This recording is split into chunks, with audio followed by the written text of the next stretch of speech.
Yeah. You know, Syrian is too much seriousness. You can be in big, deep trouble. You know, and that's what happened to my mother. She got into serious thinking about this, that, and the other thing. We had her in a home like here or something, but different. My sister and I lived out here. My sister lived at home in Jamestown, luckily. But I told her, I said, you know, you got to get her into a place, Louise, where she can. She passed away before that all happened, which was a message in return. Mm-hmm. And my dad, he was a corn picker. A corn picker? Oh, he was you know, like a wrench, a current wrench, a crescent wrench. Mm-hmm. Well, he worked for J.P. Dynamite most of his life, and they stamped those things out with the hole in it, and there's no tongue, just with the second thing is not in there, and so but they have to take them under emery cloth, and they have to brush and polish them to get rid of all of the burrs. No, they bang them all. Wow. Oh, I should take you to my hometown. Well, it's too late now. But it's an art medal. J.P. Danielson and three of them. Yeah. In there. And my dad passed away.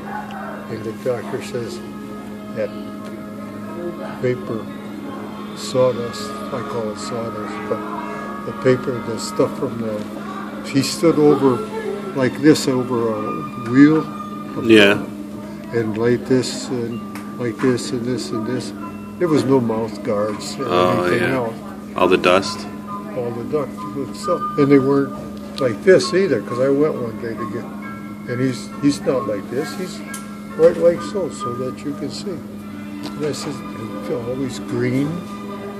When he washed himself, it turned green. Wow. But if you washed it again, it was better. But he never took a shower or a bath until Saturday. Never. Wow.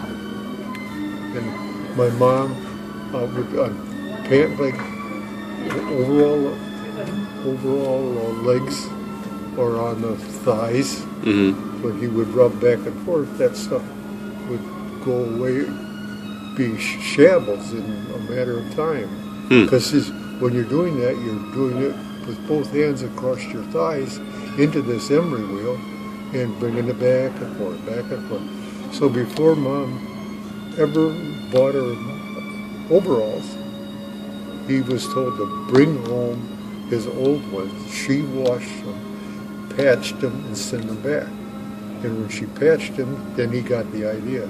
Bring them home, find this, do this. So he didn't spend much on coveralls or anything like that. And water, they drank water with all the dust around.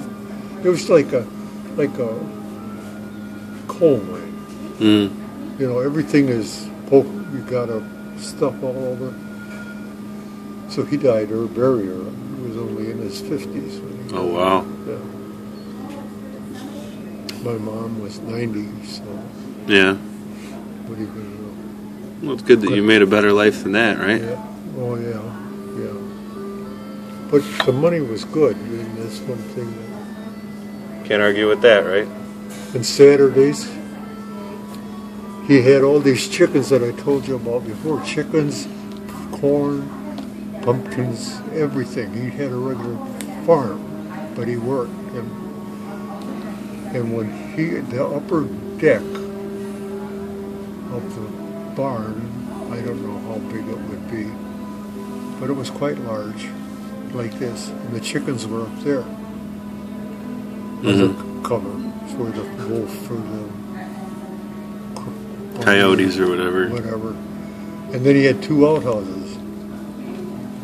And that's what he did. When he heard the chickens rattle, wherever, he just, for outside, the 2 that were outside, he just took it out the window, and my mother said, "Carl, be careful."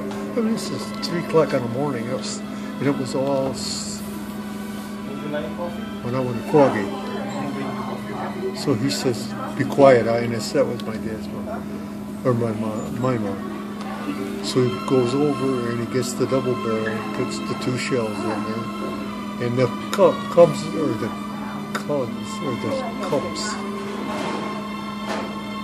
the buildings were fairly close together. One was an old gas station that he pulled home with a horse on 6x6s, I think they were. Really? Up the main street of the town. Wow. And then back home. And then he gave the guy. But he says, "Ines, be quiet." And I'm standing by his door to their bedroom, which was, no, not that boat. Yeah. But he let him fire. Boom, boom. So he says to my mother, "I guess that fixed him. Her good. You gotta go back to sleep." I went out there. He was gone when I woke up to go to school. Yeah. But I walked down there to the chicken coops, and there was some cake hanging on the ground. And it's funny, so he just left a note for me. Toss them on the manure pile. But that's funny. And I can relive those stories forever and ever. Yeah. That's good. You gotta hold on to those. I have to. I got a couple more years left. Mm-hmm. And then that's it. Well, we'll make those years count, right? I hope so. I hope this is not something that's going to screw me up. Because I want to take LA. First of all, I want to get a new car. That is a good running car, but it's got 120,000 miles on it. Still runs fine, though. Yeah, it runs beautiful. So maybe a car is in question, but I want to go on a little trip somewhere, because we haven't been on a little trip for ages. Yeah. Ever since Brian graduated, Louise, well, she's dead. She wasn't part of the family. But Violet was there.